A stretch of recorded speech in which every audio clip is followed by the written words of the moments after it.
What is up, Coach Emma here, and welcome back to the Fit Habit Life podcast, where we cut through the noise, talk real health and fitness, sustainable fat loss, and habits that actually work. And on today's episode, I will be talking about hormone replacement therapy, my perspective as a coach who's helped people who are on it, and I guess my opinion. This is not, and I guess disclaimer, excuse me, sorry, I just had some diet soda. Disclaimer, this is not medical advice. You should talk to your medical professional before making any decisions. This is just my opinion as a coach and someone who has helped people who utilize it and has seen people utilize different types of hormone replacement therapies and what I've seen in good providers and providers that I'd avoid. But anyway, had to add that in just in case,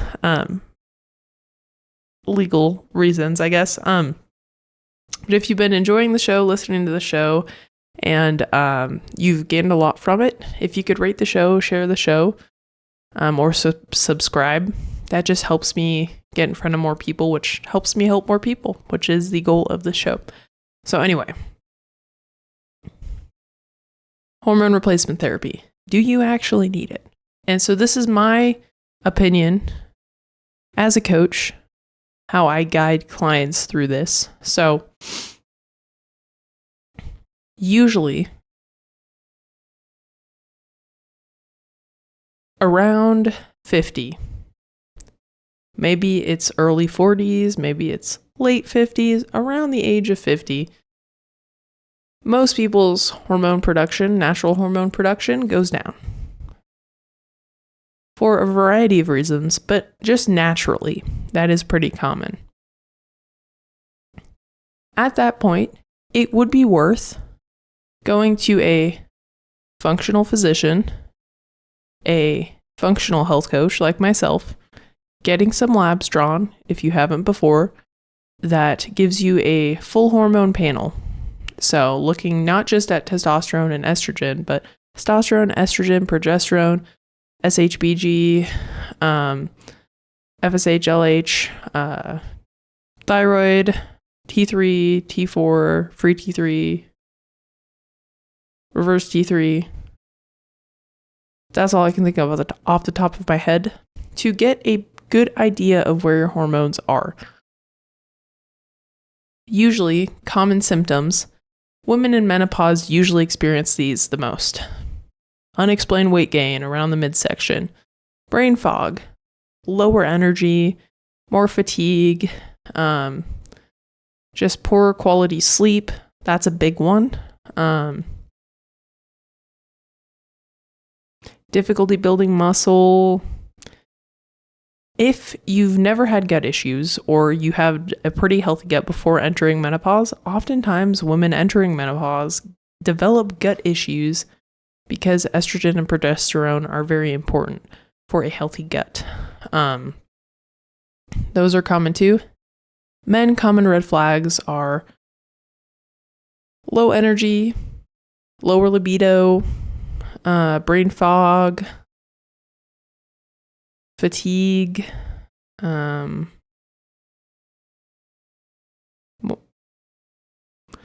more weight gain too, less drive.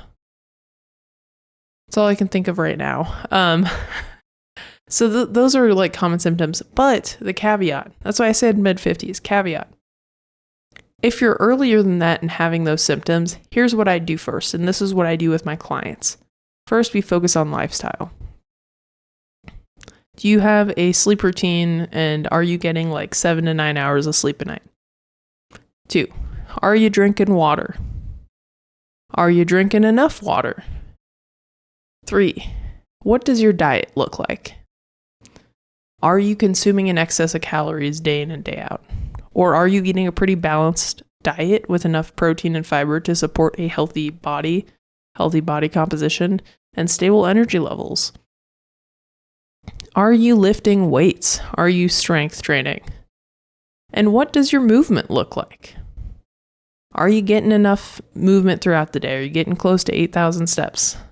How is your stress? Are you managing your stress well? Or are you a stress cadet like myself? Always a work in progress. Those are the basics. Dial those in before anything. Because if you're not doing these things, your hormones are going to be shitty. You're going to have low testosterone.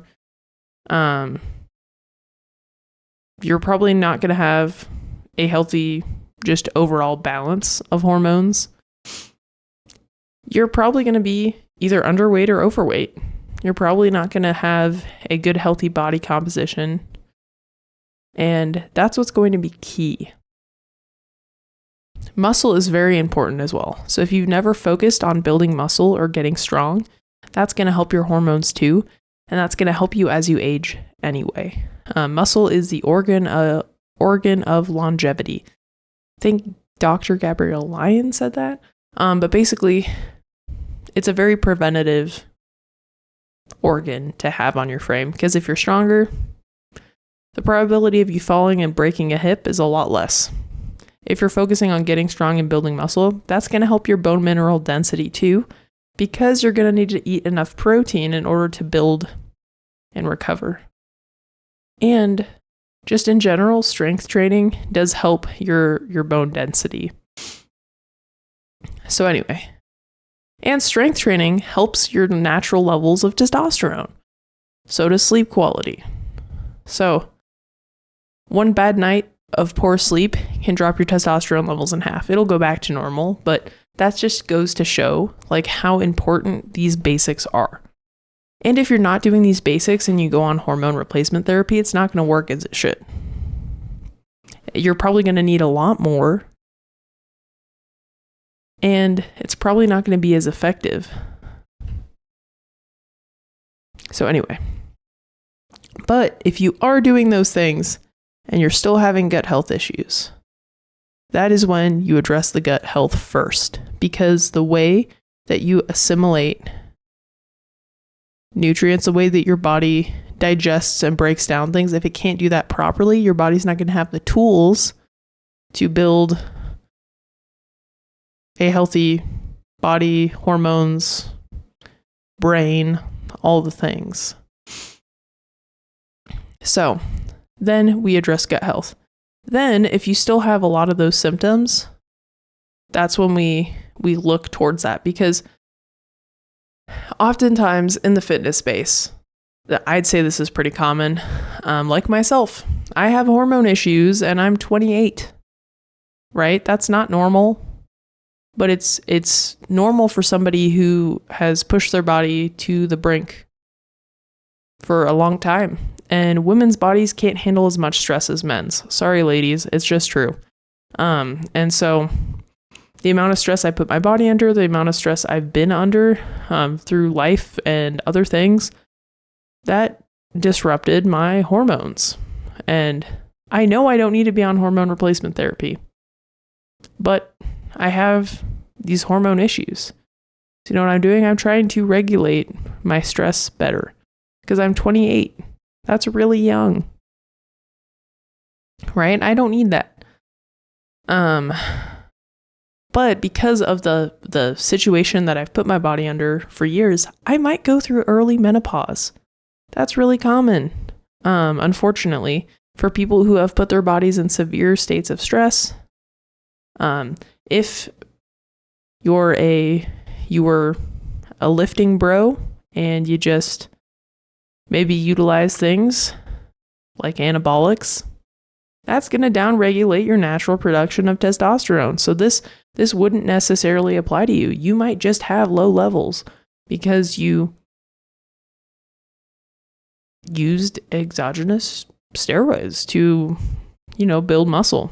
And that could downregulate your body's natural production. And so it might not be as optimal as it could have been had you not done that, right? Same for me. So that's why it's kind of nuanced.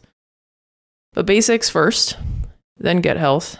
And then if still having symptoms, then that's when I would go see a provider and get tested. As I said, I recommend a functional doctor a hormone replacement clinic or a functional health coach just to get labs drawn to see. And then you can take it to, again, functional doctor, hormone replacement clinic to get that therapy. Because the traditional medical system will give you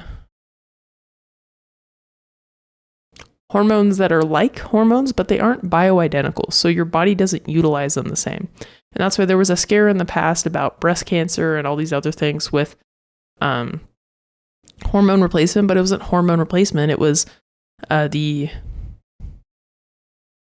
hormone-like things, medications, prescriptions that doctors were giving their patients. But bioidentical hormones are great, and they mimic the hormones that your body naturally produces. So that kind of moves on to my next point. What should you look for when you're trying to get hormone replacement therapy? If you think you need it, if you've gotten your labs drawn, your levels are suboptimal, you don't feel very good, you should get bioidentical hormone replacement. And there's a couple different ways to get it.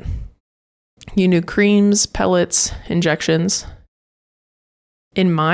What I've seen as a coach, the two best options are creams and injections. And I will explain why, because I've had this conversation a lot with clients recently that are using pellets, or even friends that are using pellets. And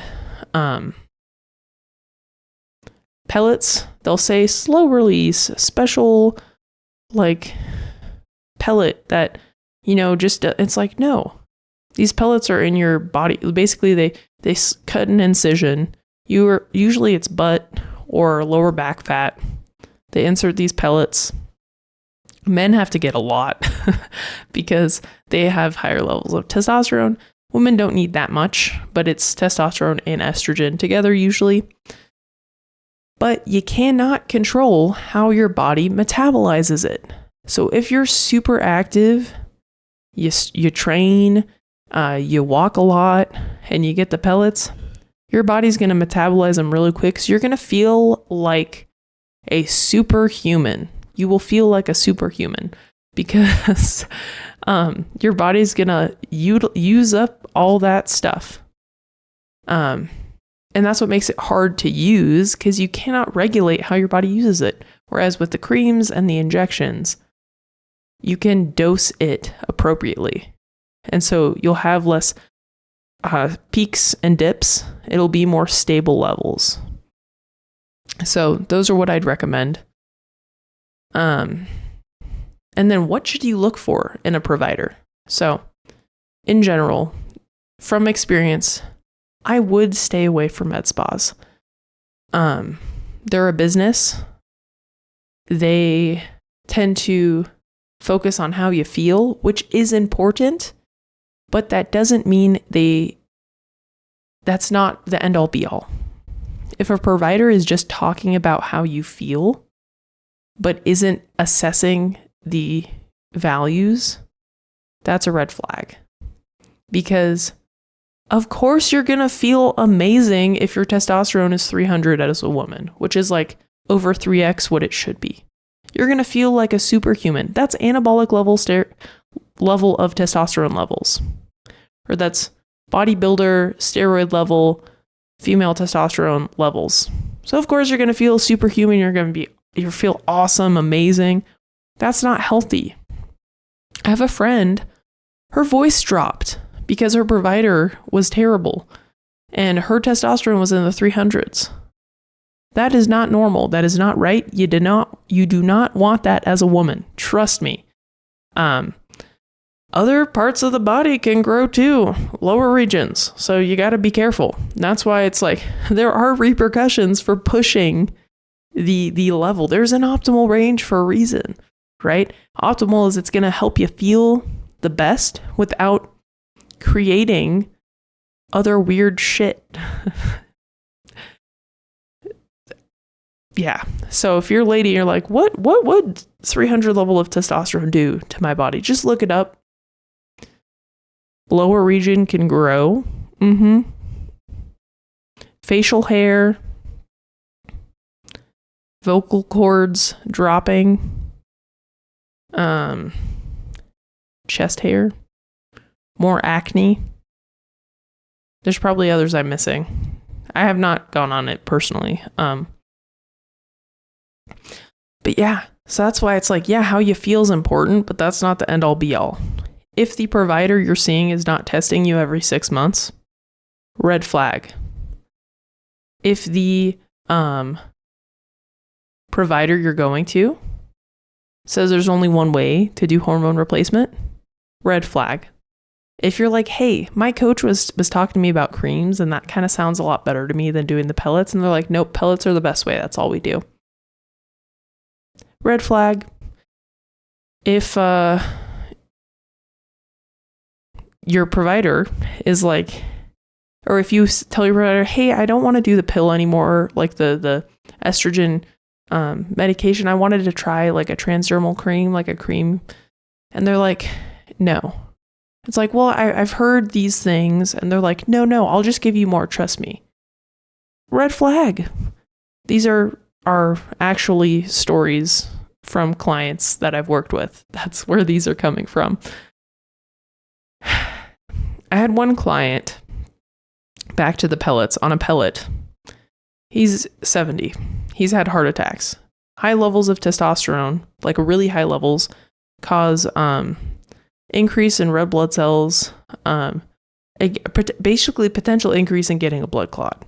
And his testosterone level was 1500, and he's had 2 heart attacks. And the only reason we knew that is because I ordered labs for him, and we looked at his labs. The provider didn't do that. So we switched providers. I found him another provider that's been really great. And the most frustrating thing is, like, we had to wait a while to get him back on hormone replacement therapy because his levels were still so high. And we tested with that new provider. He ran 2 other sets of labs until they were like, okay, now we can start. And that's how it should be. So anyway, I've had a lot of experiences with clients, and that's why I'm very passionate about talking about this. If the provider, so just overall red flags, if the provider is not willing to do an approach that you want to do, switch providers. If the provider is trying to push things on you that you're not comfortable doing, switch providers. If the provider is providing for you, I don't want to do a blanket statement. There are probably some good hormone replacement providers and med spas, but I have not seen one yet.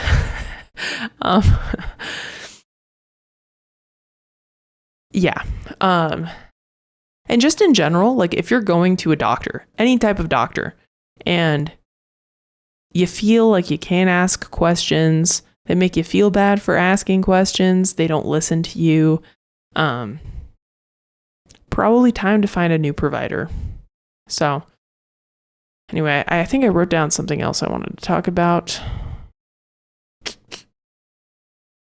Nope, I kind of did. So what to look for in a provider and red flags. And there's a couple providers that I recommend. The one that I've sent a lot of my clients to is Rise, HRT, RYZE, and they're really awesome. I've sent family members there. They've had a great experience. So I would recommend that. I have not had anybody else go to any other ones that were good that I would talk about on here. So that's the only one so far. But it doesn't mean there aren't other good ones out there. And there might be a great local provider in your area, which would be awesome. That would be so awesome because, as I said, it's kind of hard to find them. So you might have one in your local area. So look out for those. And yeah, but if you're like, I don't know, if you're in the US, Rise HRT, they everything's online, so they can deliver to you. I'm not getting paid by them also. I just have liked what I've seen with them through my clients, and they even send me the information. So I get the information from my clients or from them. So